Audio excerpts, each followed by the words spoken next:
그날 밤 지극히도 평화로운 산간 마을이었던 그곳은 불과 몇 시간 만에 피로 잔뜩 물들었습니다. 그것도 아주 처참하게 말이죠. 원인은 산간 마을이었던 그곳에서 방치된 무덤, 주인이 없는 무덤을 상대로 시작한 파묘에서 비롯됐습니다. 사람들은 그것을 작은 파묘 사업이라고 부르기도 했고, 위장 파묘 혹은 우리는 파묘로 돈을 번다. 그것은 사업이다. 우리 마을의 중요한 사업이다. 이렇게 스스로를 합리화했습니다. 당시 시대 배경은 7, 80년대로 그 당시 북한의 남침 땅굴이 산간 지역을 중심으로 심심찮게 발견이 되고 했습니다. 북한이 파놓은 땅굴의 깊이가 얼마나 깊고 길었는지 북한군 몇 중대가 그 땅굴로 남한으로 순식간에 진입할 수 있는 통로였다고 합니다. 당시 70년대 김일성은 한 개의 땅굴은 10개의 핵폭탄보다 효과적이라고 발언을 했었고, 그 계기로 본격화된 것으로 잘 알려져 있습니다. 그러한 여러 시대 배경과 맞물리면서 복합적으로 대대적인 재개발 사업이 국가 주도하에 시작됐고, 산간 지역에 대한 정밀한 검사와 개발이 진행이 됐습니다. 그런데 재개발 차원에서 확인을 해보니 소위 말하는 북한 비밀 땅굴은 발견되지 않았고, 도리어 방치된 무용교모가 정말 많이 발견됐습니다. 산간 마을에서 발견된 무용교모들은 발굴하여 없애 화장하여 처리하는 파묘 작업이 반드시 필요했습니다. 그 말인즉 그 무덤의 파묘는 곧 보상금이었죠. 그런데 수십 년째 방치되어 벌초조차 되지 않는 무용고묘들의 주인을 과연 쉽사리 찾을 수 있을까요? 그 마을은 그것을 아주 악용했습니다. 서류를 조작하고 무용고묘를 조상묘로 둔갑시켰으며, 마을 의장이 최종적으로 확인 처리했고 마을에서 많은 보상금을 받을 수 있게 조치를 취했습니다. 당시 돈에 미쳤던 그 의장과 마을 사람들은 무용고묘들에 대한 존중은 조금도 없었으며 조상신을 오랫동안 숭배하던 한국 문화에 반하는 행동을 했습니다. 애로부터 자손이 모두 죽어 제사를 지내줄 사람이 없는 귀신을 무사귀신, 무사기라고 부를 정도로 전통적인 관습이 강한 나라임에도 말이죠. 시작은 순조로웠습니다. 마을 사람들이 모두 합심했고 워낙에 단결했기에 조상묘로 둔갑시킨 무용고묘들을 파묘하는 건 매우 간단했습니다. 당시는 파묘 전문 업체라는 개념도 잘 없었기에 마을 사람들끼리 장정 여럿이서 삽을 들고 방치된 무덤들을 파묘하기 시작했습니다. 마을 장정 여럿이서 유골들을 파묘한 뒤 유골들을 모아놓으면 보상금 관계자가 마을로 와서 사진 및 기록을 했고 후에 화장을 했습니다. 당시 마을 사람들은 아주 신이 났습니다. 모든 게 참 순조로웠고 생각하는 대로 진행이 되기 때문이었죠. 그런데 문제는 방심할 때 생겨났습니다. 당시 마을 사람들이 나서서 파묘를 했었고 무용고묘들을 상대로 삽으로 파내는 파묘 작업을 했는데, 쉽게 생각하면 무용고묘에 대한 존중이 없었죠. 그래서 행동에도 조심스러움이 없었습니다. 이거 빨리 유골 파내고 더운데 후딱 그늘에서 쉬자. 그러니까 삽질에도 힘이 잔뜩 들어가게 됐습니다. 전문적인 기술이 없으면 신중하게 조금씩 흙을 퍼야 되는데 파묘 작업을 귀찮은 노동쯤으로 생각하다 보니 결국 실수가 생겨난 거죠. 무덤을 파헤치던 삽질을 하던 와중에 삽이 관을 뚫었고 유골 머리를 거의 반쯤 갈라버렸습니다. 당시 사람들이 엄청 당황을 했대요. 앞서 말했듯이 유골을 정리해서 놔두면 후에 나중에 이제 관계자가 마을로 와서 확인을 하는데 파손된 유골을 보면 뭐라고 생각을 하겠죠. 아마 그리 좋은 소리를 듣지 못할 게 뻔하죠. 모양새가 나지 않는다. 결국 실수를 덮는 게 무엇보다 중요하겠죠. 그 파손된 관과 유골에 대해선 따로 통보를 하지 않기로 한 겁니다. 그 말은 자기네들 선에서 유골들을 처리하겠다는 것이었습니다. 그런데 반대하는 의견도 있었습니다. 우리가 돈 때문에 파면은 하지만 적어도 누군지도 모르지만 최소한의 화장을 해줘야 도리에 맞지 않겠냐. 그러자 반대 의견도 존재했죠. 이제 와서 선한 도리를 찾을 거면 파묘를 애초부터 시작부터 하지 말았어야지. 이거는 그냥 무용고모다. 우리 선에서 정리하자. 뭔가 찝찝한데 시작한 이상 발을 뺄 수도 없고 그들은 멈출 수도 없었습니다. 일반 유골을 아궁이 같은 곳에 집어넣는다고 그게 쉽게 화장이 잘 안 돼요.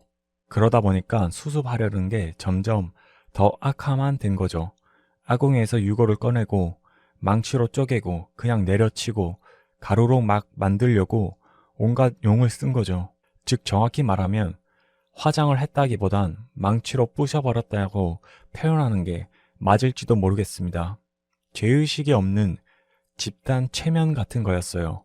우리가 한 명이서 그런 행위를 하면 못하는데 인간이라는 게 여럿이서 함께하면 두려움도 잘못도 잘 못 느껴요. 그렇게 그 유골을 그런 식으로 처리를 했고 다음 날도 이제 다른 무용고물들 파묘 작업을 아무렇지 않게 시작을 했대요. 마치 살인자가 사람을 죽이고 다음날 출근해서 평범하게 여느 날처럼 일을 하듯 영혼을 죽이고 평범하게 영혼을 또 파헤치고 그게 일상인 거죠. 그러한 날들 속에서 김 씨라는 한 남자가 마을에 등장했다고 합니다. 김 씨는 소위 말하는 돈 냄새를 맡은 후손이었습니다. 그간 수십 년째 찾지도 않은 조상의 무덤을 재개발 보상금 소식을 우연찮게 전해 듣고서 정말 오랜만에 고향에 방문을 한 거죠. 다른 말로 표현을 하자면 그간 영 끊고 살던 부모님이 사망하게 되자 부모님 사망보험금 목적으로 부모님 장례식장을 찾은 불효자식 같은 거예요. 그러다 보니까 아주 오래전 일이지만 부모님 손자들 조상묘가 어디쯤에 묻혀져 있고 위치해 있고 이 정도는 기본적으로 다 안단 말이에요. 그런데 정말 세상의 일이 기이하고 기괴한 것인데 김 씨가 찾던 무덤은 앞전에 마을 사람들이 파묘하다가 파손시켜서 없앤 그 무덤이었죠. 김 씨가 마을로 오자 남대없는 불청객의 등장에 마을 사람들의 심기가 잔뜩 불편했습니다. 하지만 반대로 겁날 것도 없었어요. 위기가 기회였던 것이었는데 생각을 해보면 그 파묘했던 무덤은 자기들이 그냥 처리해서 서류가 없었어요.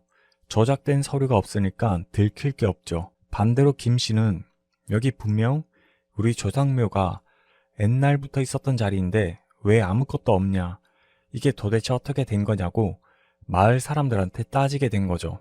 그러자 마을 사람들은 완전 개차반 취급을 했대요. 오히려 화를 냈대요. 야 이놈아, 니놈 속이 훤히 보인다. 몇십 년 만에 고향 찾아 뭐 어째? 네가 착각하고 있겠지. 네 조상묘가 어디에 있었는데 그냥 막 이렇게 우겼대요. 그런데 김 씨는 알잖아요. 오래전의 기억이라도 알 건 알아요. 자기가 위치를 착각할 수 있어도 조상묘가 존재했다는 건 솔직히 맞아요. 그런데 자기가 없는 거를 지금 만들려고 하는 게 아니잖아요. 마을 사람들은 이 논리예요. 네 기억이 잘못된 거다. 니네 가족 무덤이 어디에 있었다고 그러냐. 초상집 와서 난리 치지 말고 그냥 좋게 말할 때 사라져라. 김 씨 입장에서는 이거 그냥 넘어갈 일이 아닌 거죠. 돈 때문에 오긴 왔는데 이건 말도 안 되는 상황을 겪으니 포기할 수가 없더래요. 이제 마을 사람들 입장은 이 불청객이 가지도 않고 떡하니 버티니 꽤나 난감한 거죠. 저놈 때문에 우리가 그간 한 짓들이 다 밝혀지면 어떡하냐. 이거 큰일 났다. 그러자 한 마을 사람이 넌지시 말을 한 거죠. 저놈만 없애지면 되는 거네. 그런데 저놈이 없어져야지 말이죠. 이렇게 다른 사람이 반문하니까 그러더래요. 뭘 어렵게 생각해요. 우리가 없애면 되죠. 그 순간 정적이 쫙 흐른 거죠. 다들 알아요. 이젠 멈출 수가 없단 것을. 마을 사람들은 그날을 돼지 잡는 날로 정했어요. 어이 김씨, 우리가 미안하다. 우리가 자네 조상묘 찾는 거 도와주겠다. 자네 말 맞다나. 존재하던 조상묘가 저 넓은 산에서 사라질 이유도 없을 테고 다 같이 조상묘 찾는 거 도와줄 테니까 서로 화 좀 풀자. 우리가 생각해보니까 저번에 산사태 비슷하게 나서 좀 무덤이 토산물에 덮어졌나? 그런 것도 같고 일단 마을 사람들이랑 돼지 잡고 술도 마시고 회포도 좀 풀자. 그리고 같이 자네 조상묘를 찾읍세. 그렇게 타이른 거죠. 일 크게 벌리지 말고 다 같이 하면 금방 찾는다. 김씨도 그러자 수그러지고 아유 그렇게 말하시면 제가 또 죄송하네요. 내가 묘 찾고 돈 받으면 한턱 크게 낼러니까 좀 어르신들 도와줍세. 그렇게 분위기가 정리가 된 거죠. 그리고 돼지 잡는 날이 왔습니다. 한가로운 주말 돼지를 잡고 술판을 벌이고 마을에서 잔치가 났죠. 오랜만에 고향 왔는데 환대를 해줘야지 하면서 검은 속내를 숨긴 채 말이죠. 김씨가 술에 잔뜩 취하면 김씨를 어떻게 할 생각이었죠. 김씨와 마을 사람들이 대잔치를 벌이고 김씨는 얼마 후 술에 잔뜩 취해서 비틀비틀거렸대요. 아이고 이렇게 환대를 다 받고 기분이 너무 좋습니다. 그런데 제가 너무 지금 술을 많이 마셔서 이제 그만 들어가서 자야겠어요. 죄송한데 먼저 일어서겠습니다. 김씨가 당시 마을 회관 같은 곳에 임시로 지내고 있었는데 그곳으로 향했고 술을 마시지 않았던 마을 사람들 몇이 분주하게 준비 작업을 했대요. 그렇게 김씨가 머물던 마을 회관으로 들이닥쳐 덮쳤는데 김씨가 엽총을 든 채 비틀거리던 김씨가 아주 멀쩡하게 꼿꼿이 선 채 말하더래요. 이 연놈들이 미쳐 돌았구만. 낫 곡괭이를 들고 있던 마을 사람들이 기겁했대요. 김씨는 엽총을 들고 있었으니까요. 총알 많아야 어떤 놈들 대갈발부터 부셔줄까. 김씨가 그렇게 말하자 마을 사람들이 어쩔 줄을 몰라 한 거죠. 당시 김씨가 회상하기로 술에 취해 회관에 들어와서 잠을 청하는데 어떤 꿈을 꿨대요.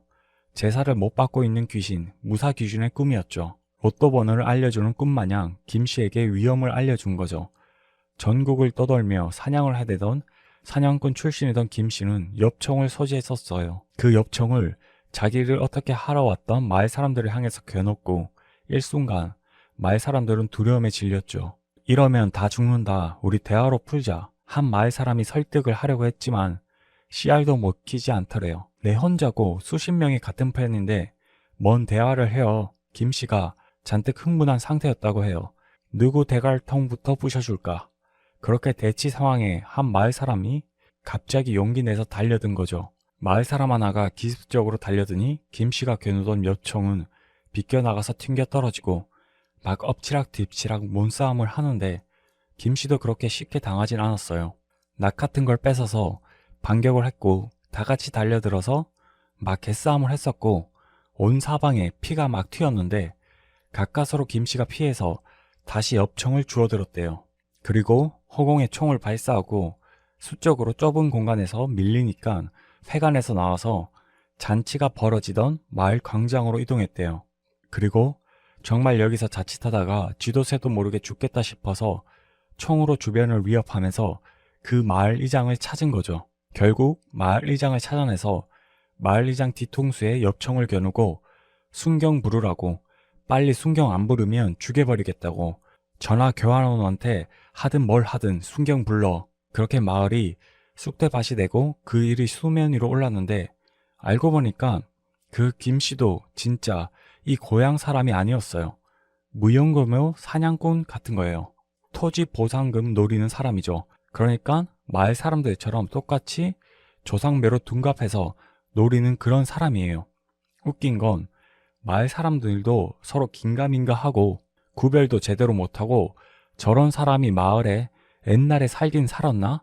죄 지은 놈이 괜히 찔린다고 뭐 그런 형국이었다고 하네요. 그렇다면 김씨는 사라진 무용검묘를 어떻게 특정지어 집요하게 노릴 수가 있었냐면 애초부터 초기에 파악하여 신고된 무용검묘 숫자가 이미 있던 상태에서 그 파손된 묘만 유일하게 후에 가묘로 마을에서 기입하였기 때문이었죠. 가묘는 고인을 안치하기 전에 임시로 만든 무덤을 의미합니다. 즉, 빈 무덤이라는 것이죠. 그리고 참 기묘한 것은 얼마나 억울하고 분통했으면 자손이 모두 죽어 제사를 지내줄 사람이 없는 귀신인 무사 귀신이 김씨의 꿈에 나타난 것일까요?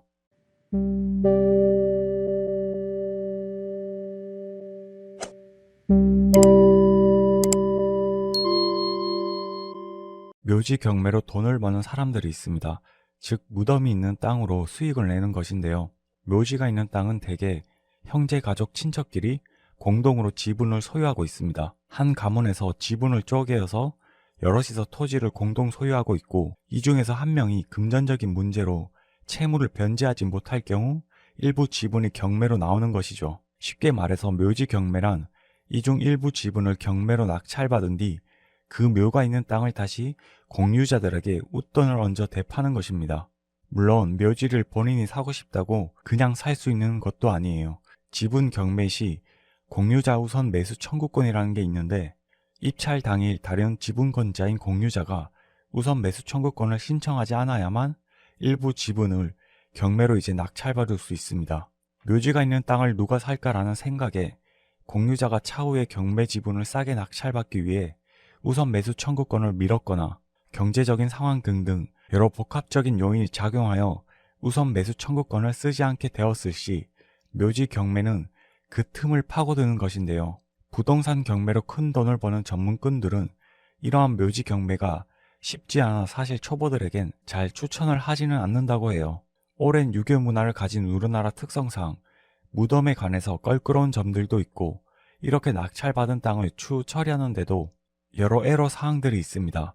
토지를 소유한 공유자들과 어쨌든 가격 협상을 벌여야 하는데 이것이 서로 간에 원만히 잘 안 될 경우 공유물 분할 청구 소송 등의 법적인 조치가 필요하여 문제가 제법 복잡해지거든요. 하지만 반대로 엄청난 큰 돈을 요구하지 않는다면 공유자들 또한 법적인 소송에 대한 부담감과 스트레스, 아울러 조상 숭배라는 미풍양속과 정통적인 윤리관 등으로 인해 순조롭게 협상이 잘 이루어지기도 한답니다. 물론 개중에 이것이 잘 안 될 경우 법적인 소송과 같은 절차가 필요하겠죠. 그리 달갑지 않은 상황에서 사람을 상대하는 것이 여간 쉽지 않아 보이지만 본인만의 어떤 협상의 기술이 존재하는 경매꾼들은 부동산 투자 중 묘지 경매만 아예 전문적으로 해서 대단히 큰 수익을 낸다고 합니다. 묘지 경매는 상대적으로 경쟁률이 낮은 편에 속하고 소액 경매가 가능하다는 메리트가 있습니다. 당시 MZ세대라고 불리는 서 씨는 묘지 경매라는 걸 전혀 모르고 있었고 그런 것이 있는지 개념조차 없었습니다. 그 시기에 서 씨는 연이은 사업 실패로 경제적 어려움을 겪고 있었고 주변에 전화를 돌려 돈을 빌리려고 했는데 대부분 모두가 거절을 했었습니다. 그러다가 마지막에 전화를 걸었던 기대조차 않았던 상도형이 돈을 빌려주겠다는 것이었죠. 서 씨와 상도형은 어린 시절 같은 고향에서 자라난 학교 선후배 사이입니다. 상도형이라고 불리는 사람은 공부하는 거리는 멀지만 나름 의리가 있었고 노는 것 좋아하고 그런 형이었는데 소위 말하는 술, 담배 하는 불량스러운 일들은 해왔지만 학교 폭력과 같은 또 질이 아주 나쁜 짓은 하지 않는 형이었대요. 그래서 서 씨도 당시 동아리에서 만났던 상도형이랑 친해질 수 있었다고 해요. 상도형은 금말 않고 전화를 끊자마자 3천만 원이라는 큰 돈을 입금을 해줬대요. 그러자 서 씨는 나중에 너무 고맙다 보니까 다음에 커피나 한잔하자, 밥이나 먹자 하고 약속을 잡게 됐습니다. 약속 장소에 서 씨가 먼저 일찍 도착해서 기다리고 있는데 상도형이 얼마 후에 도착을 했대요. 정말 오랜만에 만났던 상황이었는데 상도형의 모습이 사뭇 달랐다고 합니다. 외제차에서 내리고 명품 옷처럼 보이는 차림새였대요. 그걸 보고서 서 씨가 생각을 했죠. 저 형이 요즘 무슨 일을 하고 다니나 잘 사는 모양이구나. 그렇게 서 씨는 상도형과 만나서 오랜만에 만난 자리니 이런저런 이야기를 나눴대요. 그리고 이야기가 흘러서 물어본 거죠. 형 요즘 어떻게 지내시는 거예요? 요즘 경마해요? 경마로 돈 벌어요? 이렇게 물으니까 상도형이 호탕하게 웃으며 말밥 안 준 지 오래됐다 그러면서 말을 조금 흘리더래요. 그래서 서 씨가 계속 물은 거죠. 형, 같이 좀 먹고 살아요. 저 요즘 너무 힘듭니다. 좋은 걸 있으면 좀 알려주세요. 상도형은 고향 후배가 저렇게까지 말하니까 나중에 말을 해주더래요. 나 요즘 무덤 경매한다. 묘자리 봐서 돈 벌어. 앞전에 말씀드렸던 그 묘지 경매에 관한 내용을 상도형이 쭉 서 씨에게 일러준 거죠. 서 씨는 그 말을 듣고서도 아무래도 생소하다 보니까 이게 뭐 어떤 신종 다단계인가 뭔가 조금 아리송했대요. 그렇지만 집에 돌아와서 좀 정보를 찾아보니 묘지 경매라는 게 실제 존재하는 일이고 아예 없는 생뚱맞은 이야기는 아니라는 거죠. 그럼에도 뭔가 묘지라는 단어가 주는 기운과 이질감이 들어서 섣불리 뭔가 막 와닿지는 않더래요. 하지만 서 씨는 돈이 무엇보다 필요했죠. 그래서 상도형과 주기적으로 만나서 종종 그 무덤 경매에 관해서 이야기를 들었고 나중에는 그것을 알려달라고 재차 부탁한 거죠. 상도영도 짐짓 고민을 하다가 서씨에게 넌지시 말하더래요. 혼자서 일을 하는데 뭐 같이 하면 좋을 것도 같아. 그래 한번 같이 해보자. 서씨와 상도영은 그날 술자리를 가지면서 앞으로 자신들의 미래에 대해서 이런저런 이야기를 나눴죠. 그날 상도영이 이렇게 말하더래요. 내가 묘지 경매로 돈을 번다고 주변에 말하면 사람들은 피도 눈물도 없는 사채꾼처럼 보기도 하더라. 그래서 내가 쉽게 말을 안 한다고. 또 겉으로 막 티를 내진 않지만 묘한 손가락질 같은 게 느껴진다면서요. 묘지 경매? 굳이 그렇게까지 해서 돈을 벌고 싶나? 참 사람이 정이 없다. 매정하다. 그런데 상도영은 그런 것 따지면 큰 돈을 벌지 못한다면서 정말 너가 각오가 되어 있으면 자기가 도와줄 테니까 해보자는 것이었죠. 빚에 시달리던 서씨 입장에서는 물불 가릴 여유가 없었고 무조건 같이 하겠다고 했대요. 그렇게 함께 일하기로 결정이 났고 후에 이제 서씨랑 상도영이 경매로 나온 묘자리를 보러 차를 타고 지방으로 내려갔대요. 묘지 경매다 보니까 주로 지방 쪽에서 매물들이 되게 올라온다고 합니다. 차량으로 이동하면서 상도영이 운전을 하면서 이런 말을 했습니다. 묘지 경매라고 이거 쉽게 생각하면 안 된다고. 어떤 사람 보면 건물 보는 게 아니다 보니까 인터넷으로 인공위성 무덤 사진, 지도맵 켜서 대충 보던데 그러다가 큰 코 다친다고. 막말로 건물 꼼꼼히 보듯이 수압 건물 상태를 보듯 직접 묘지 상태를 봐야 된다는 것이었죠. 이제 장소에 도착해서 산소에 함께 올라갔대요. 그때 서씨가 산을 오르면서 이런 생각을 했대요. 야, 이거 상도영이 설렁설렁 돈을 버는 줄 알았는데 꽤나 전문적이고 일에 진심이구나. 한번 제대로 배워봐야겠다. 그렇게 그 토지 매물 묘지 앞에 도착했고 상도영이 쭉 주변을 둘러보더래요. 그리고선 이렇게 말을 했다고 합니다. 묘지 상태도 좋고 주변에 묘지 3기가 있으니까 괜찮다. 묘지가 잘 벌초되어서 가꾸어져 있다. 매물이 좋다. 상도영이 묘지를 보다가 서씨에게 말하더래요. 야, 보이냐? 뭐가 좀 보이냐? 그래서 서씨가 예 라고 어를 타니까 상도영이 웃으면서 말하더래요. 저게 다 공경심이다. 무덤의 상태가 조상에 대한 공경심이야. 이런 거 경매로 낙찰받으면 다른 가족 공유자들한테 웃돈 얹어 되팔기 딱 좋아. 묘지를 보면 이 관리 상태가 엉망이면 후손들이 조상에 대한 공경심도 관심도 없다는 뜻이거든. 진짜 속된 말로 연락해도 배째라 판이야. 또 매물 면적 안에 묘지가 3기가 있으니까 이해관계도 제법 있을 테고 이거 좋은 몇 자리 경매 물건이다. 경매 낙찰만 제대로 받으면 해볼만 해. 그렇게 서씨는 상도영과 묘지를 둘러보고 산소에서 내려왔대요. 이후 산 아래서 잠시 쉴 겸 두 사람은 담배를 피우며 담소를 나눴다고 합니다. 뭐 이런저런 대화였다고 해요. 우리도 나이를 먹나 보다. 잠깐 산 탔는데 숨이 다 차네. 그러다가 서씨가 상도영에게 물었대요. 형, 여기 왜 그런데 아까 오면서 좀 보니까 폐가들이 많던데. 그러자 상도영이 태연하게 말했습니다. 시골에 폐가들 많은 게 한두 개겠냐. 너 우리 고향 안 내려온 지 좀 됐지. 우리가 살던 고향만 해도 폐가 엄청 많아. 동네 어르신들도 다 돌아가시고 자식이 명절엔 고향 좀 내려오고 해. 그런 시시콜콜한 대화를 나누고 있던 도중에 어디선가 낯선 노인이 나타나서 두 사람에게 말을 걸었습니다. 아마 동네 어르신처럼 보였습니다.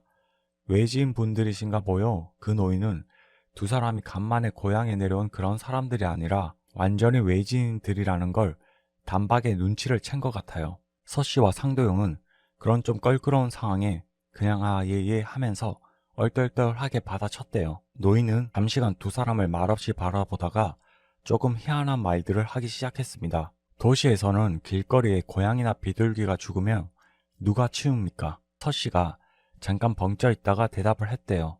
청소하시는 분들이 치우시지 않을까요? 그러자 노인이 고개를 잠깐 까딱거리다가 말을 했습니다. 여기는 청소부가 없습니다.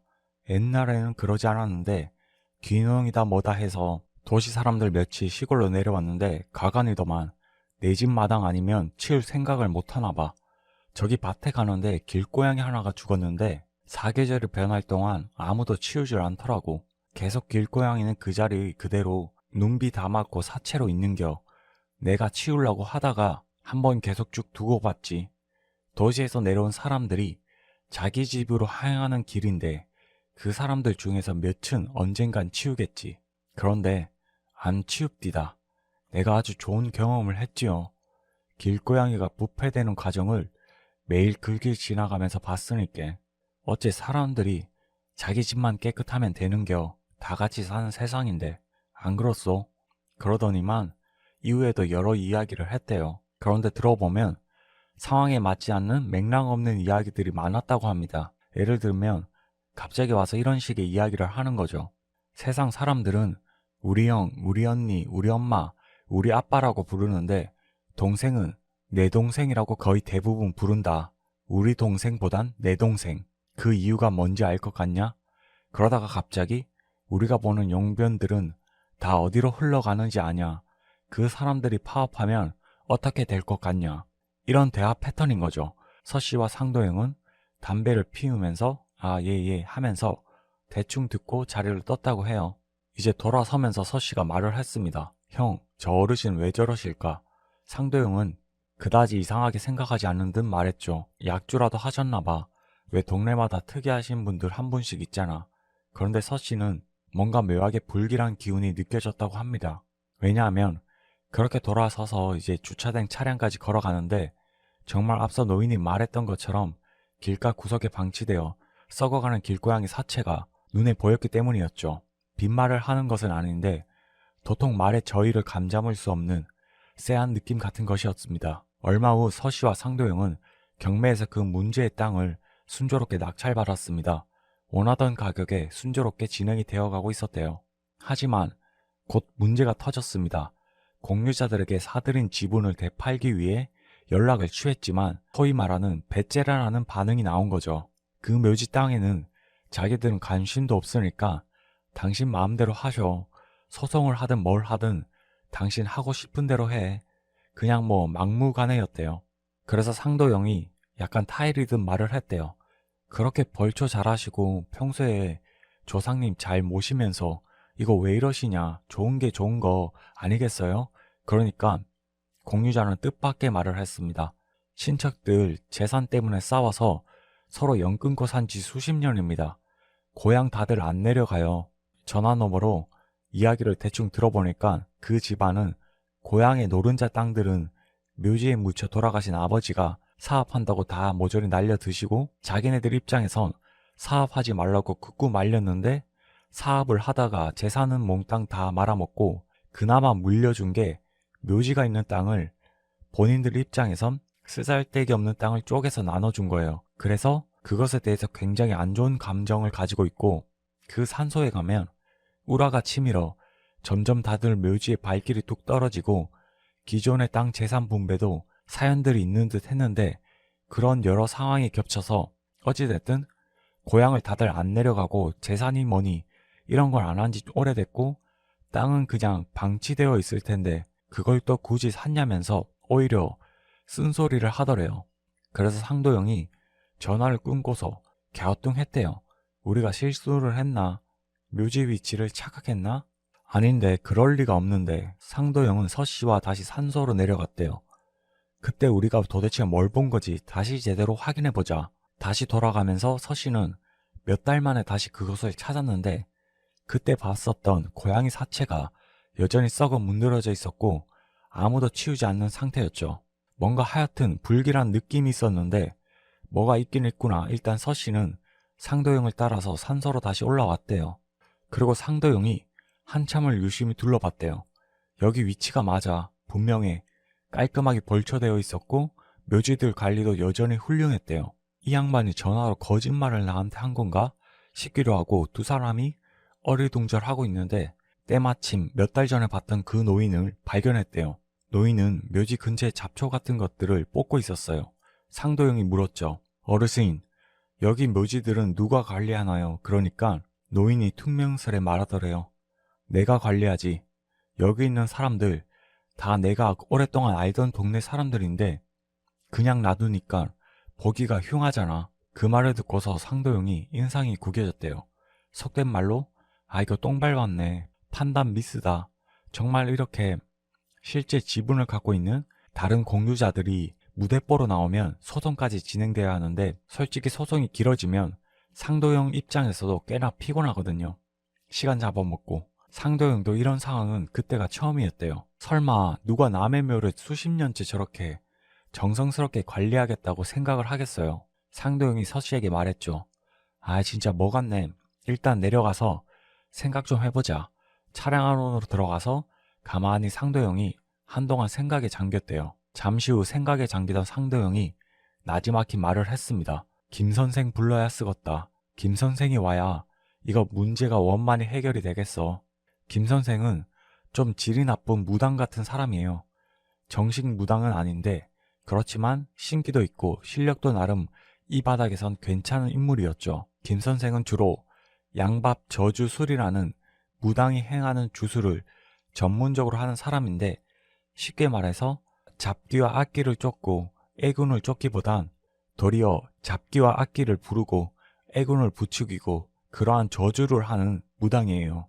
상도영이 김 선생을 묘지로 부른 것은 이유가 간단합니다. 그 묘지의 조상들 코앞에서 저주를 직접 함으로써 그 조상의 후손들 로금 재수가 사나워지면서 조상님들을 신경 쓰게끔 그렇게 만드는 거죠. 생각하는 방향대로 상황이 풀리면 그 후손들은 아, 지금 조상님이 노여하셔서 그런가 보다 생각하면서 현재의 상황들을 해결하려고 노력하겠죠.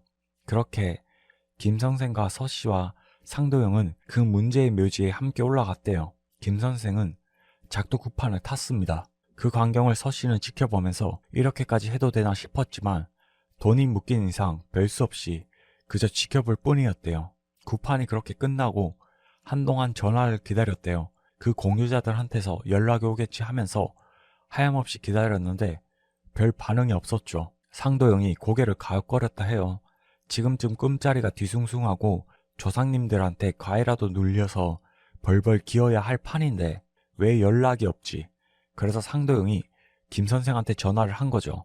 이거 어떻게 된 거냐고 물으려고 했는데 뜻밖의 전화였대요. 김 선생의 간병인이 전화를 받았고 김 선생은 지금 열이 엄청나서 병원에 보름째 누워있기만 하다는 거예요.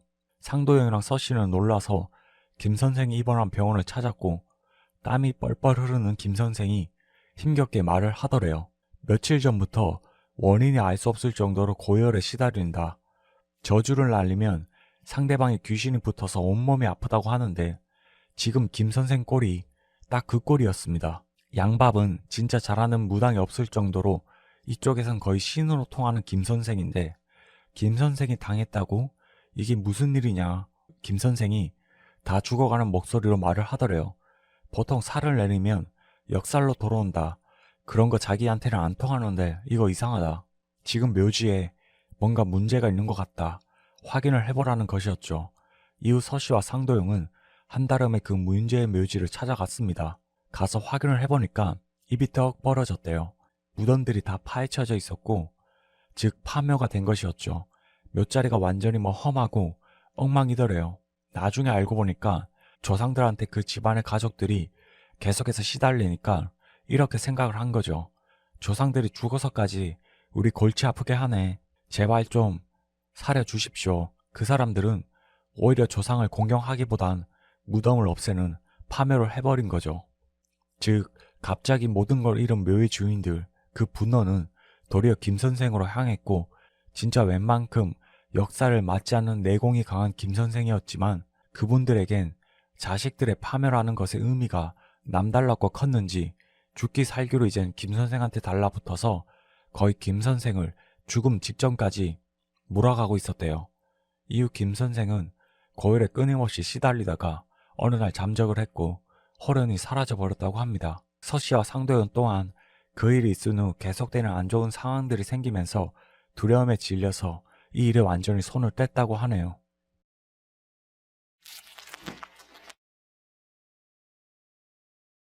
오늘의 사연은 파묘에 관련된 이야기입니다. 파묘의 뜻은 기존의 묘지를 없애고 고쳐서 묻다라고 익히 알려져 있는데요. 무용고 파묘 사례 중 또 다른 이야기가 되겠습니다. 대개 파묘 전문 업체에서 무용고 묘지를 처리하는 건수가 상당수 있습니다. 무용고 묘는 말 그대로 주인이 없는 묘를 말하며 연구자 혹은 관리자가 없어 방치된 상태를 말합니다. 여러 세대를 거치면서 세대 간의 변화를 통해서 묘지의 존재가 잊혀지거나 제사를 지낼 가족들이 사라지거나 죽거나 하면서 이유들은 제각각 있습니다. 그렇게 수십 년째 방치된 무용고 묘들은 재개발 등 공사 중에 발견되는 사례들이 왕왕 있습니다. 무용고 묘가 발견이 되면 일정 기간 동안 연고자를 찾기 위해서 서류를 제출하고 이러한 과정들이 반드시 필요하고 후에 이제 허가 처리가 되면 파묘 절차가 이제 공식적으로 진행이 됩니다.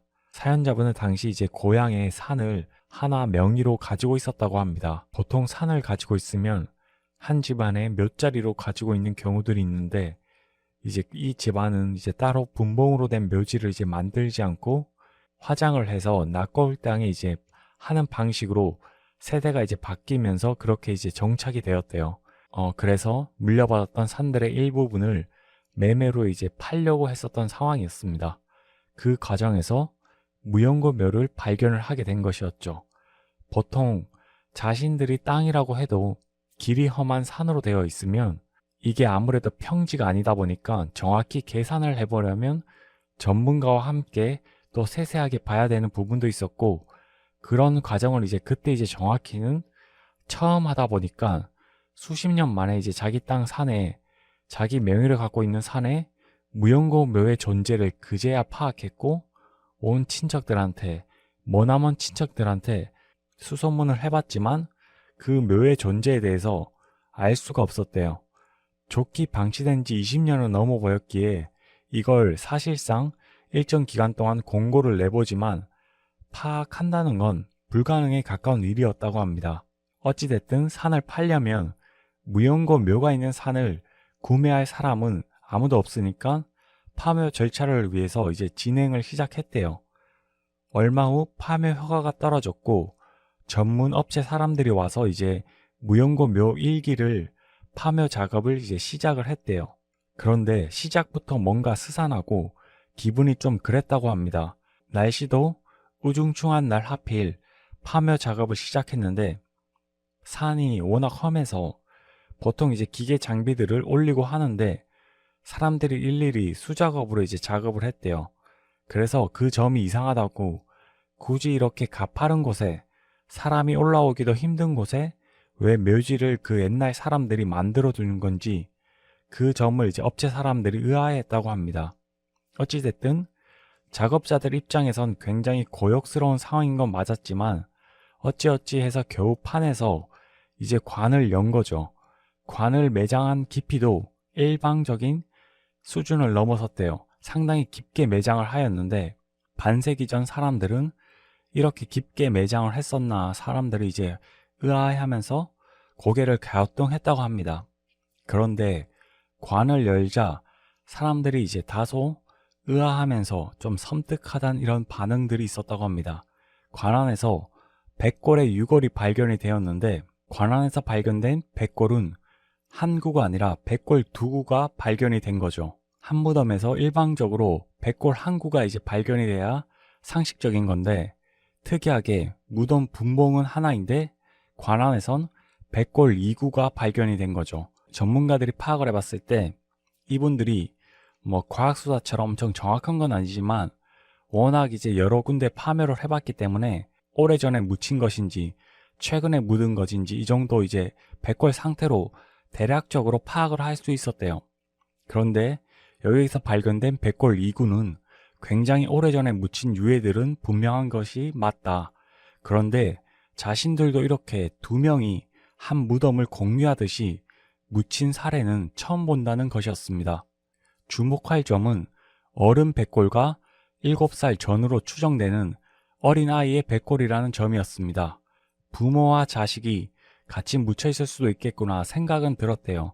일방적이진 않을 수가 있는데 반세기 전 오래전 사람들이라면 어떠한 사정으로 인해서 아이의 무덤을 따로 만들 수가 없었거나 뭐 어떤 상황이 있었거나 하면 함께 동시에 같이 묻었구나 이 정도로 추측만 했었대요. 그 이후의 작업은 파냈던 백골 이구를 이제 화장터로 보내서 화장을 하는 처리 작업이 필요하다고 합니다.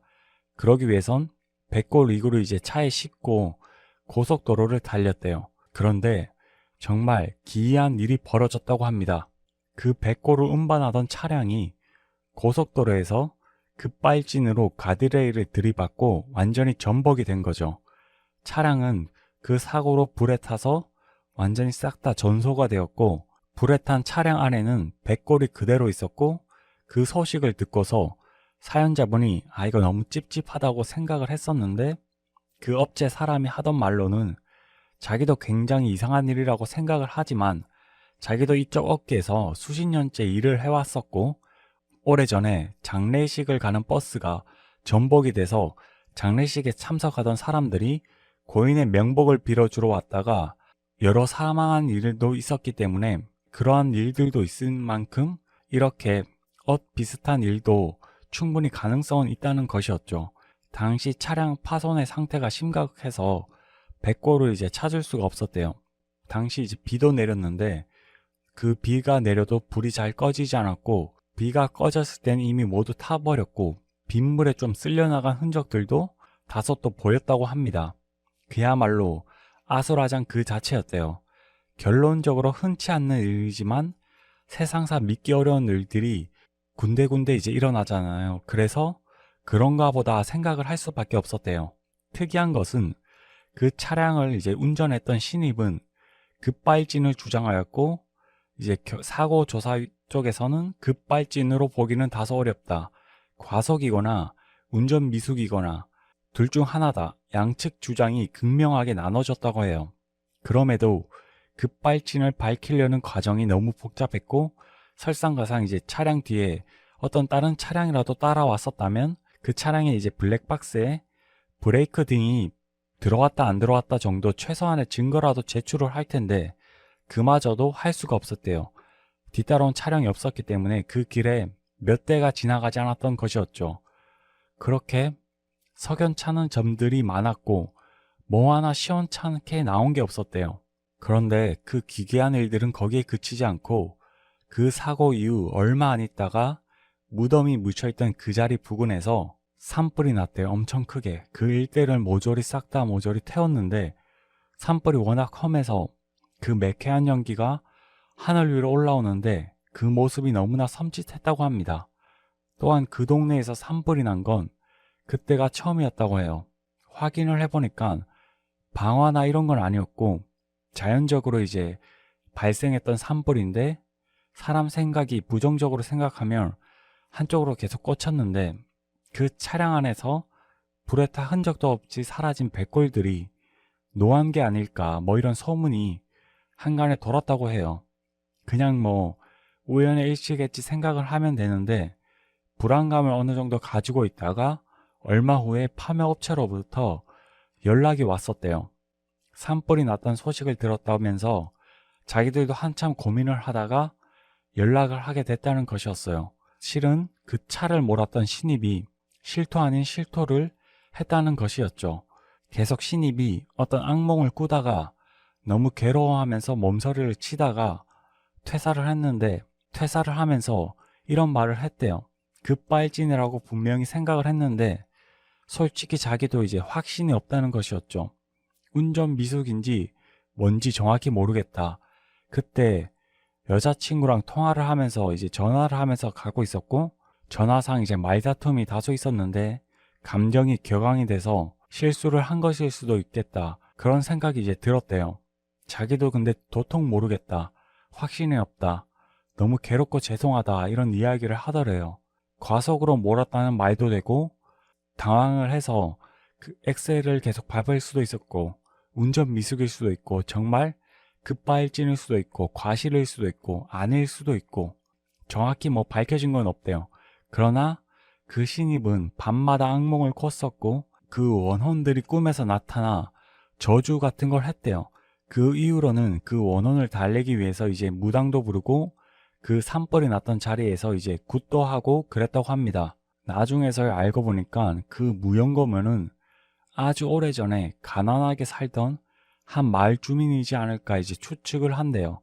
아주 연고가 없는 사람이 그 산에 무덤을 만들지는 않았을 테고 외진이 아니면 마을 주민인데 오래전 마을 주민이겠죠.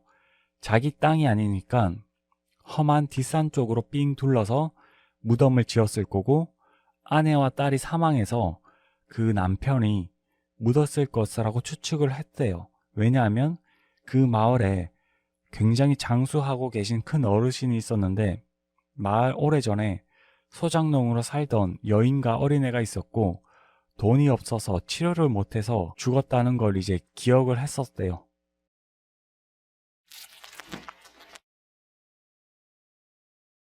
오늘의 이야기는 어느 무덤의 파묘를 둘러싼 내용입니다.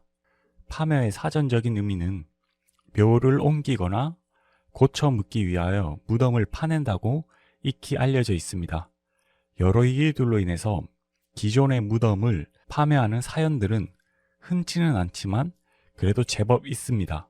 오늘의 사연은 자신들의 조상의 무덤을 파묘하게 된 한 집안의 이야기이며 그 집안에 속하여 과정을 지켜본 사연자의 이야기입니다. 사연자분은 명절이나 제사 때 증조 할아버지의 묘지에 절을 올리러 자주 갔다고 합니다. 일반적인 우리들의 모습이죠. 조상들이 굉장히 털을 잘 잡아주셔서 한 가문이 굉장히 잘 살고 있다고 그렇게 믿고 있었던 집안이었고, 실제로 그렇기 때문에 가문 자체에서 조상들의 묘를 굉장히 철저히 관리하고 또 존중해왔다고 합니다. 흔히들 이제 우리 집은 1년에 제사가 12번은 된다, 이런 가문들이 있잖아요. 제사가 12번 되는 가문, 달마다 제사가 있는 가문, 그런 집안이었어요.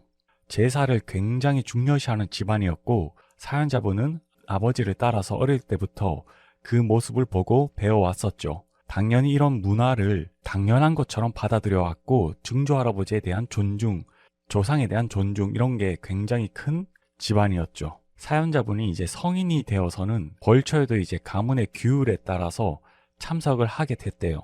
어느 날은 여느 때처럼 벌초에 이제 참석을 하게 됐는데 산소에 올라갔는데 모두 경악을 한 거죠. 벌초를 하려던 증조 할아버지의 묘에 그 묘역이 있잖아요. 그 둥근 쪽, 묘의 가장자리라고 하는 이쪽 부분에 낫이 꽂혀 있었대요. 조상의 묘의 정수리 부분에 이러한 낫이 그냥 꽂혀 있었던 거죠. 이게 얼마나 황당하고 동시에 이제 분노가 치미는 그런 일이잖아요. 조상의 묘에 여기에 이러한 낫이 이제 박혀 있었으니까 정말 이제 분노가 들끓었던 거죠. 그래서 벌초에 참석했던 집안 식구들이 펄쩍펄쩍 뛴 거죠. 누가 어떤 원한을 갖고서 이런 짓을 벌였나, 이게 어떤 인간이 이런 짓을 도대체 한 것인가. 그래서 이제 경찰에 신고를 하기 전에 당시 이제 벌초 현장에는 없었지만 집안의 제일 어르신한테 급히 전화를 한 거죠. 송구스럽지만 지금 벌초를 왔는데 묘에 누가 낫을 꽂아놨다, 정수리에 낫을 지금 이렇게 막 꽂아놨는데 도대체 이거 어떻게 해야 될까, 이제 송구스럽지만 지금 수습을 하고 경찰에 어떻게 이제 알리겠다, 이런 전화였죠. 그런데 집안의 제일 큰 어르신이 굉장히 노여하실 줄 알았는데 의외로 담담한 어조로 굉장히 평소에 무서우신 분이었대요. 그런데 그 연락을 받고서도 흥분한 어조가 아닌 거죠. 그냥 경찰에 신고하지 말고 일단 상황만 수습을 해라, 그 말인 즉슨 좀 지켜보자는 그런 의도였대요. 그 말을 듣고서 당시 이제 벌초에 참석했던 인원들이 어르신, 이것은 지켜볼 문제가 아니다, 이건 명백한 범죄이다, 신고를 해야 된다. 그래서 그 집안의 어르신한테 그렇게 말하니까 집안의 어르신은 신고할 필요 없고 일단 상황만 수습해라. 집안의 큰 어르신이 그렇게까지 말씀을 하시니 당시 이제 벌초에 참석했던 인원들이 딱히 할 건 없잖아요. 그래서 낫이 꽂힌 무덤을 뽑고 상황을 수습하고 정리만 그렇게 했었대요. 당시 그날 무덤에 꽂혔던 낫을 빼고 대충 상황을 수습하고 이제 저녁에 이제 집안 식구들이 옹기종기 모여서 그날 이야기를 막 했대요. 왜 경찰에 신고를 해서 알리지 않는 것인가? 집안 큰 어르신의 대답이 잘 이해가 안 된다는 이제 주변 반응들이었죠. 그런데 집안의 어르신이 워낙 엄격한 분이라서 누구 하나 나서서 쉽게 그것에 대해서 말을 꺼낼 수는 없었고, 그냥 좋지 않은 일이 굳이 동네방네 떠들 필요가 있냐 싶어서 그렇게 하셨겠지, 이제 추측 정도만 이제 다들 한 거죠. 문제는 그 이후였다고 합니다. 그 낫을 누가 꽂았는지는 당연히 모두가 알 수 없었죠. 그 일을 애초부터 문제를 삼지 않았기 때문이었죠. 그런데 의문스러운 일들이 주변에서 생겨나기 시작했습니다. 처음에 제일 먼저 무덤에 꽂힌 낫을 뽑았던 집안의 어르신이 교통사고로 그해 갑자기 사망을 합니다. 그리고 그 어르신으로부터 이 낫을 건네받아서 외딴 곳에 낫을 버렸던 또 다른 어르신이 마찬가지로 갑작스레 원인 불명의 병으로 시름시름 앓다가 사망을 하게 됐대요. 총 정리를 해보자면 그날 벌초에 참석했던 인원들이 직접적으로 관여하지 않은 사연자분과 함께 갔던 사연자의 분의 아버지를 제외한다면 직접적으로 무덤에 꽂힌 낫을 잡거나 하는 행위와 같이 어떤 식으로 직접적으로 관여했던 사람들이 의문스럽게 하나둘 죽음을 맞이했다는 거예요. 사연자분이 이런 저주나 미신 같은 걸 믿지 않는 사람인데 이게 저주라면 제대로 저주가 내려진 거죠. 그도 아니면 정말 우연의 일치다. 이게 미신과 저주가 아니면 정말 우연의 일치일 수밖에 없다. 그렇게 생각을 했대요. 그런데 집안 식구들은 이게 우연이 아니라고 생각을 한 거죠. 그래서 누구 하나 총대를 물고 그 무섭다던 엄격하다던 집안 큰 어르신한테 뭔가를 숨기고 있는 것 같은 어르신한테 도대체 이게 뭐냐고 이제 물어본 거죠. 그럼에도 어르신은 별다른 말이 없었대요. 그래서 집안 친척들은 이 낫이 꽂혔고 이런 의문스러운 일들을 그냥 넘겨서는 안 된다. 모여가지고 이제 회의를 해서 굿이라든가 무당을 불러서 뭘 좀 해야 되지 않겠냐 서로 머리를 맞대다가 그러한 결론이 났대요. 정말로 용한 무당이 있으니까 한서로 불러들여서 그래서 그 무당을 불러서 낫이 꽂혔던 증조 할아버지의 묘를 찾아간 거죠. 증상을 이제 확인해 달라고 뭐가 보이냐 이렇게 이제 말을 했는데 그 무덤 앞에서 무당이 얼굴이 새파랗게 질려서 벌벌벌 떨었대요. 그래서 왜 그러시냐고 물으니까 그들이 왔다. 이거는 피할 수가 없다. 막 이런 중얼거리는 듯한 말투로 말을 하더래요. 그래서 주변에 있던 식구들이 의아하다는 표정을 지으면서 물으니까 무당이 몸을 막 사시나무 떨듯이 벌벌 떨면서 계속 이제 횡설수설한대요. 굉장히 무서운 것을 마주한 짐승처럼 두려움에 사로잡힌 짐승처럼 보였대요. 참다 못한 집안 식구들이 도대체 뭘 봐서 그러냐고 아예 따지듯 물으니까 무당이 갑자기 개거품을 물면서 자기가 이제 챙겨왔던 준비해왔던 것들을 모두 내팽개치고 후다닥 산을 내려가듯 도망을 간 거죠. 혼자서 이제 갑자기 막 주랭랑을 치는 모습을 보고서 집안 식구들이 의아해하면서 황당한 표정을 지었대요. 뭘 저런 사람이 다 있냐. 이제 나중에 뒤늦게 무당이 전화가 와서 정말로 죄송하다. 너무 무서워서 아무것도 못하겠다는 거예요. 그래서 도대체 무슨 일이냐 한번 차근차근 말해봐라 이러니까 이유라도 알려달라. 이유라도 알려달라고 하니까 그 무당이 말하길 짧게 이유는 말하지 않고 이런 말을 하더래요. 자기가 무슨 말이라도 하면 그들이 자기를 어떻게 할 것 같아서 도저히 한마디도 뗄 수가 없다. 이 일에 대해선 절대 입을 다물어야겠다. 함구해야 되겠다. 어쩔 수가 없다. 자기도 살자. 이해를 해달라. 그런 식으로 이제 말을 하더래요. 무당이 그토록 두려워하는 게 도대체 뭔가 싶어서 집안 식구들이 모두가 의아해했다고 합니다. 굉장히 용하다고 소문난 무당이 어떻게 저렇게 그들이라고 하면서 그 존재에 대해서 말도 못하고 단 한마디도 쉽게 꺼낼 수 없는 그러한 상황이 발생했던 것인가. 이거 심상치가 않다. 다른 무당을 불러봐야겠다. 그래서 굉장히 용하다는 또 다른 무당을 불러드립니다. 용한 또 다른 무당. 제2의 무당이죠. 그런데 이 무당도 그들이라고 말하면서 그 묘지를 찾아갔을 때 그들이라는 표현을 하면서 도대체 어떤 한마디도 쉽게 말을 못 꺼낼 정도로 어떠한 두려움에 사로잡혀 있었던 거죠. 이거 심상치가 않다. 왜 또 이런 사건이 발생한 것일까? 그 무당은 드디어 그들이 찾아왔다. 오랫동안 헤매던 그들이 찾아왔다 이런 식으로 비슷하게 말을 하더래요. 그리고선 이 묘지를 절대 공경하고 숭배를 해서는 안 된다. 숭배하고 공경하는 자는 반드시 화를 입을 것이다. 이런 말을 하더래요.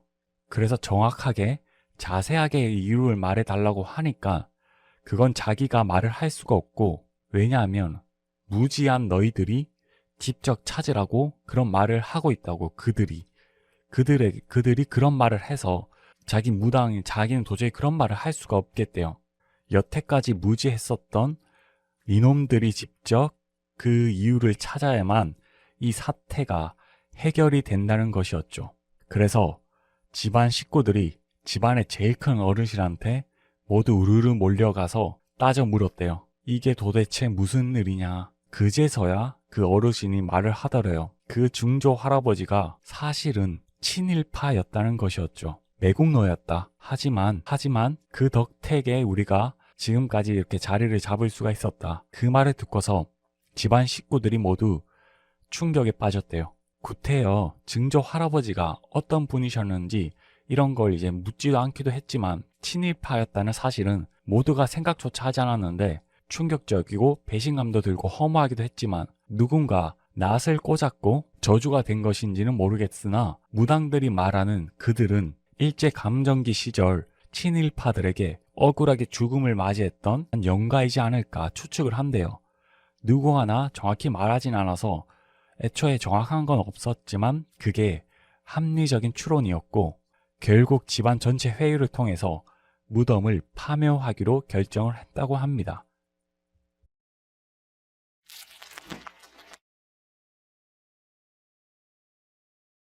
무덤을 이장하거나 없애는 행위를 파묘라고 합니다. 오늘의 이야기는 묘지이장 전문업체에 관한 내용입니다. 사연자분은 묘지이장 전문업체에서 다년간 근무한 베테랑이었습니다. 수없이 많은 무덤들을 파묘해왔지만 아직도 뇌리에서 잊혀지지 않는 무덤이 있다고 합니다. 그때도 여느 때와 다름없이 방치된 무용고묘를 파묘해달라는 의뢰를 받았다고 해요. 무용고묘는 말 그대로 주인이 없거나 주인을 찾을 수 없이 오랫동안 방치된 무덤을 말합니다. 보통 대개 수십 년간 방치되었고 무용고묘는 적법한 절차에 따라 파묘를 한다고 합니다. 당시 사연자분이 파묘 의뢰를 받았던 사연을 살펴보면 이렇습니다. 의뢰자가 산으로 둘러싸인 땅을 토지 개발 목적으로 매입했는데 토지 매매 후 개발 중에 그 땅에서 주인을 알 수 없는 묘지 2기가 발견됐다고 합니다. 땅을 매도했던 원래 기존의 땅 주인도 산에서 발견된 무용고 묘들의 정체에 대해선 전혀 몰랐다고 합니다. 그래서 해당 관할 담당 공무원의 현지 심사를 거쳐 무용고 묘의 관리 상태, 벌초 및 사초 등을 확인했고 또한 마을 주민들을 탐문하여 연고자 유무 등을 면밀히 확인한 결과 무연무효로 추정되어 허가 신청이 떨어졌다고 해요. 그래서 정해진 기간 동안 묘지의 주인을 찾는 공고를 냈고 이후 파묘 절차에 따라서 진행을 하고 있었다고 합니다. 문제는 그 무용고묘를 파묘하려던 묘지장 업체들이 도중에 포기했다는 것이었습니다. 그래서 왜 그러는지 이유를 알려달라고 하면 어찌된 영문인지 하나같이 말하길 회피하며 다른 업체를 알아보라고 했다는 것입니다. 그렇게 사연자분은 모두가 회피하는 파묘 의뢰를 받게 된 거죠. 물론 주변에서의 극심한 만류도 있었습니다. 앞서 포기한 묘지업체들도 분명 파묘를 한두 번 해본 게 아닐 텐데 그럴 만한 이유가 있지 않겠냐는 것이었습니다. 그럼에도 사연자분은 나름 강심장이어서 딱히 두렵지 않았다고 해요. 그때도 역시 대수롭지 않게 별다른 시답지 않은 이유니까 제대로 말도 못하고 지를 포기했겠지 정도로 여겼다고 합니다. 그렇게 늘 하던 대로 무용고묘를 파묘하기 위해 장비를 챙겨서 산으로 올라갔다고 합니다. 산을 올라가면서 느꼈던 첫인상은 산길이 험했고 유독 안개가 많았다고 해요. 한편으론 기분 탓인지 괜히 안개가 찝찝하게 느껴질 정도로 자욱해서 내심 슬슬 불안하기도 하더래요. 아니나 다를까 그 이른 새벽에 산길을 오르는데 어디서 여자 울음소리 같은 게 잠깐 들렸대요. 같이 산길을 올랐던 일행들도 모두 그 울음소리를 들었고 동시에 모두 의아했다고 합니다. 사연자분이 장난으로 귀신인가 농담을 했고 일행들은 세상에 귀신이 어디에 있냐면서 받아쳤대요. 왜냐하면 그때 그 사연자분과 일행들이 추측했을 때 토지 개발을 반대하는 쪽에 사람들이 있었고 그래서 파묘를 하는 것을 회방을 놓고 있다고 생각했대요. 대놓고 방해하진 않고 공포감을 조성해서 스스로 포기하게끔 간접적으로 회방을 놓고 있겠거니 정도로 생각했다고 합니다. 물론 사연자분의 생각은 조금 달랐다고 합니다. 사연자분은 일행들을 안심시키기 위해 먼저 그렇게 말을 꺼냈는데 실제로 자료들을 살펴봤을 땐 토지 개발 반대 진영은 딱히 없었습니다. 그래서 사연자분이 그 산에서 울음소리를 막상 들었을 때 마을에 정신 나간 여자분이 산속에서 울고 계시나 그 정도로 생각했대요. 왜냐하면 사연자분이 어렸을 때 자기 마을에도 그런 여자가 있었고 그 여잔 항상 동네를 돌며 울고 있었다고 합니다. 그렇게 복잡한 신경으로 사연자분은 무용고 묘들에 도착했고 도착해서 살펴보니 묘지들은 울창한 잡초에 둘러싸여 좋기 20-30년간은 관리되지 않은 모양새였다고 합니다. 그리고 묘지들의 귀퉁이엔 굴삭기로 파헤친 흔적들이 조금 있었다고 합니다. 아마 앞서 중도 포기한 업체들이 파묘를 시도하다가 멈춘 흔적인 것 같았대요. 그걸 본 일행 한 명이 이렇게 말을 했다고 합니다. 뭐 아직 얼마 파지도 않았네. 도대체 뭐가 문제인 거야? 사연자분도 곰곰이 묘지들을 살펴봤다고 해요. 그다지 이상한 점은 없어 보였다고 합니다. 그때 일행이 갑자기 당황하며 말하더래요. 근데 여기 휴대폰이 안 터지네. 요새도 이런 것이 있나? 워낙 산골짜기이고 험한 동네였고 외진 산속이긴 했지만 휴대폰 통신 장애는 극히 드문 케이스라 사연자분도 적잖이 당황했다고 합니다. 뭐 어찌됐든 산에 이렇게 올라온 이상 파묘 작업은 예상대로 해야 했기에 다들 험한 산길을 오른다고 고생해서 잠깐 쉬다가 일을 시작하기로 했대요. 그래서 각자 흩어져서 볼일을 봤대요. 한쪽에 쭈그려 앉아 쉬는 사람들, 다른 쪽에서 담배 피는 사람, 멀리서 소변 보는 사람, 그렇게 나눠졌는데 그때 갑자기 끔찍한 비명이 들렸다는 겁니다. 사연자분이 놀래서 확인해 보니까 구석 끝에서 소변을 보던 사람이 발을 헛디뎌 비탈길을 굴러 저 깊은 밑으로 떨어졌다는 겁니다. 밑으로 떨어진 사람은 크게 부상을 입었고 상황을 수습한다고 그날은 작업을 시작도 하지 못했다고 합니다. 다친 사람은 병원에 입원했고 사연자분이 어떻게 된 건지 자세한 상황을 물어봤대요. 그러니 그 부상을 입은 사람이 말하길 소변을 보고 있는데 갑자기 정신이 몽롱해지면서 흐릿해졌다는 겁니다. 그 말을 듣고서 사연자분과 동료들은 긴가민가 했대요. 그런데 놀라운 건 몇몇 일행들이 뜻밖의 말을 했다는 겁니다. 여자의 울음소리를 또 들었는데 그것이 웃음과 울음이 동시에 섞인 기괴한 소리였고 중간중간 짐승 소리도 들렸다는 것이었습니다. 또한 산속에서 그 일을 겪고 나눈 후 극심한 두통과 속이 메스껍고 기분이 오묘했다고 입을 모았습니다. 그러나 그러한 증상을 겪지 않은 사람들도 있었습니다.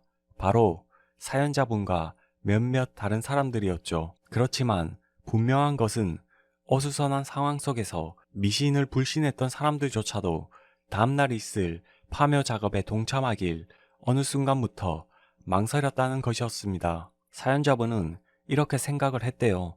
초자연적인 현상, 귀신은 애초부터 말도 안 되고 누군가 골탕을 먹이려고 장난을 치고 있다고요. 사연자분은 여전히 두려움도 없고 무섭지 않았지만 주변 사람들은 자기가 그걸 겪어보지 않아서 남일처럼 모르는 소리 한다는 식의 볼멘 소리도 나왔대요. 그래서 별 수 없이 사연자분은 참여 의지가 있는 사람들로만 인원을 대폭 축소하여 다시 그 산에 올랐다고 합니다. 어제와 비슷한 시간대와 날씨였고 문제의 묘지를 다시 찾았을 때 순간 사연자분이 뭔가를 봤다고 합니다. 짙은 안개 속에서 자신들을 훔쳐보고 있는 것 같은 묘한 눈빛을 말이죠. 그 즉시 사연자분과 일행들이 흩어져 주변을 샅샅이 살펴보기 시작했다고 합니다. 이건 분명 그 여자 울음소리를 내는 해방꾼이라고 확신에 차서 말이죠. 그렇게 얼마간 산을 수색하다가 사연자분이 한 허름한 집을 발견했다고 합니다. 나무 판자로 엉성하게 만들어진 집이었는데 산속에 웬 집이 있지 곰곰이 생각을 해보니 여자 노숙자거나 소위 말하는 자연인이 산속에서 살고 있었구나 라는 생각이 들었다고 합니다. 이 산을 개발한다고 하니까 자기 집터가 사라지는 게 두려웠고 그래서 이런 짓을 하고 있나 싶었더랬죠. 그렇게 사연자분이 나무 판자로 된 집을 이리저리 둘러보는데 인기척을 느끼고 안에서 사람이 나오더래요. 예상대로 그 여자 노숙인 또는 자연인 같은 사람이 걸어 나왔는데 여자였고 자연인이 사연자를 보며 말을 하더래요. 누구시냐고. 그래서 사연자분이 이런저런 상황을 말하니 그 자연인은 자기는 절대 그런 적 없다며 강하게 부정을 했다고 합니다. 그리고 산이 개발되는 것조차도 모르고 있었다면서요. 사연자분은 100% 믿지 않았지만 그렇다고 몰아세울 수도 없었대요. 그런 와중에 그 자연인이 꽤나 이상한 말을 했다고 합니다. 무연고 묘지가 뭔가 이상하다고 말이죠. 그 자연인이 이 산속에서 수십 년간 지냈는데 처음에 산에 들어왔을 때 무연고 묘지는 원래 한 개가 있었다는 겁니다.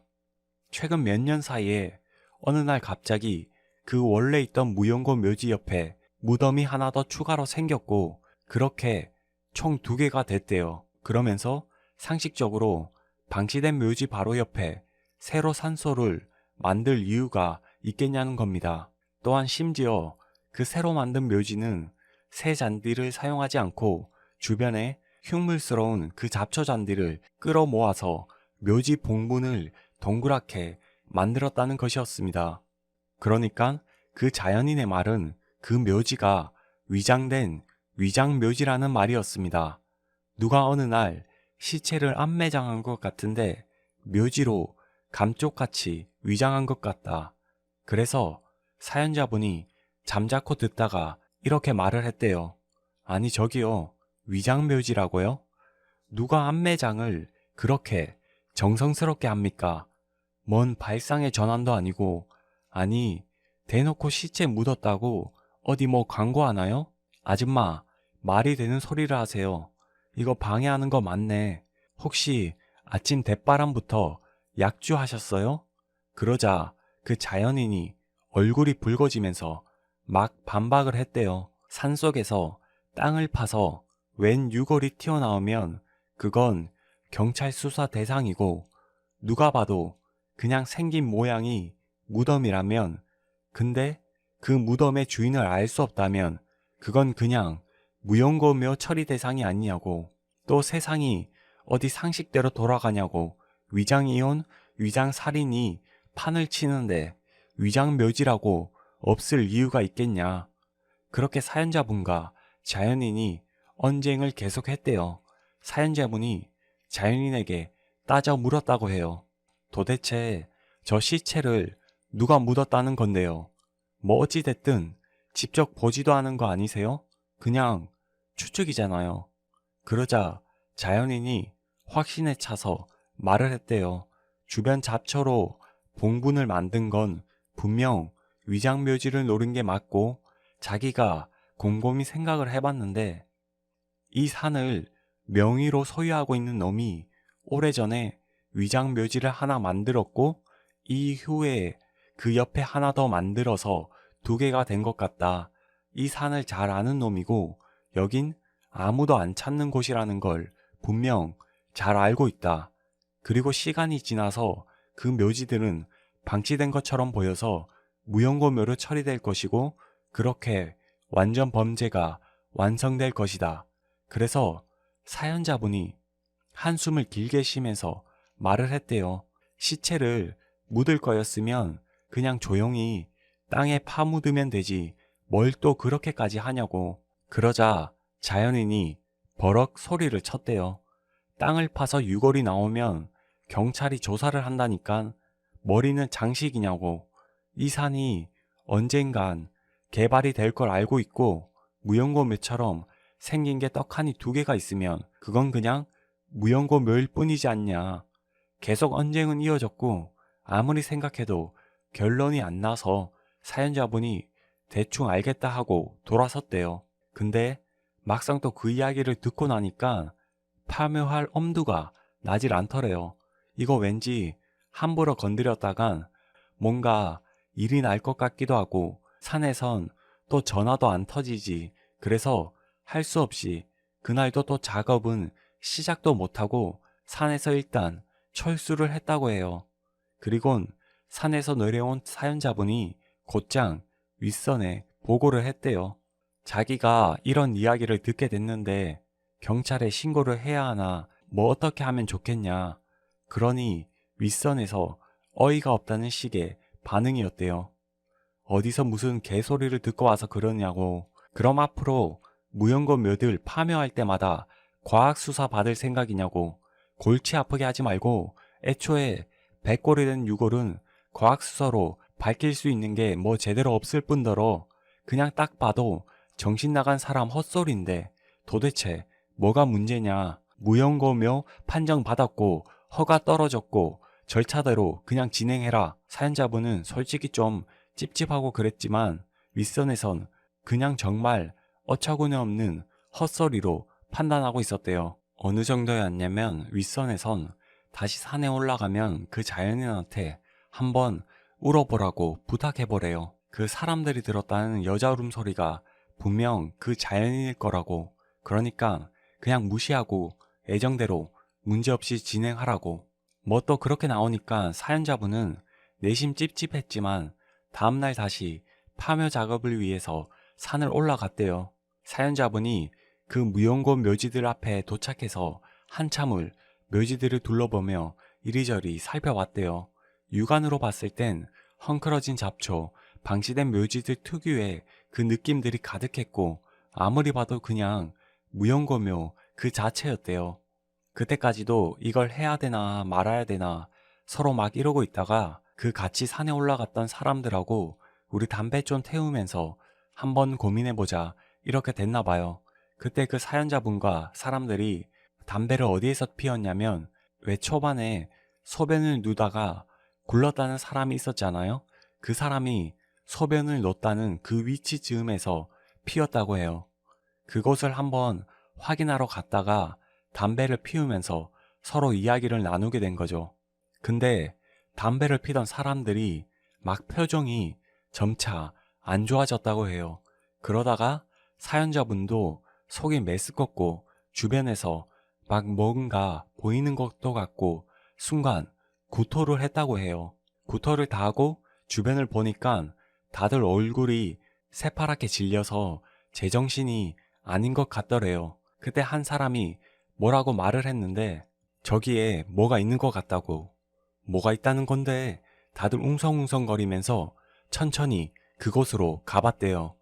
안개가 짙게 깔려져 있는데 가까이 다가갈수록 안개가 서서히 걷어지면서 그 형체가 선명해졌대요. 가까이 가서 살펴보니까 부패된 돼지 사체들이 주변에 엄청 가득했다고 해요.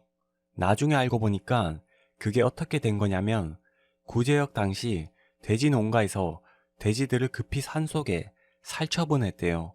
그런데 가스 배출구에 어떤 문제가 생겼는지 대규모로 살처분한 돼지 사체들이 부패되어 썩으면서 가스들이 발생했고 그 가스들로 인해 사체들이 땅 밖으로 떠밀려 나왔다는 겁니다. 사연자분이 그 광경을 처음에 봤을 때 흡사 무덤에서 살아난 좀비처럼 보였대요.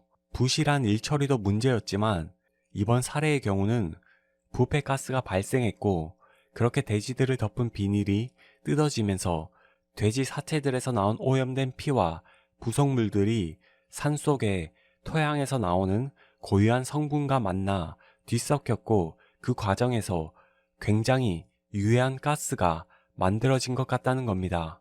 즉, 사람들이 겪었던 정신착란 같은 증상들은 이 가스를 흡입하면서 생긴 증상이었고, 그것이 마치 귀신에 홀린 것 마냥 느낄 수 있다는 것이었습니다. 그렇게 돼지 사체 이슈가 터지니까 환경오염이 가장 큰 화두가 됐고, 환경단체들이 들고 일어나 토지 개발을 반대했대요. 상황이 이렇게 흘러가 버리니까 파면은 당연히 뒷전이 되어버렸고, 토지 개발을 두고서 한참 동안 뚜렷한 결론이 나지 않더래요. 그래서 그 사연자분의 묘지이장 업체도 완전히 이 일에서 손을 뗐다고 하네요. 그게 벌써 15년 전의 이야기입니다.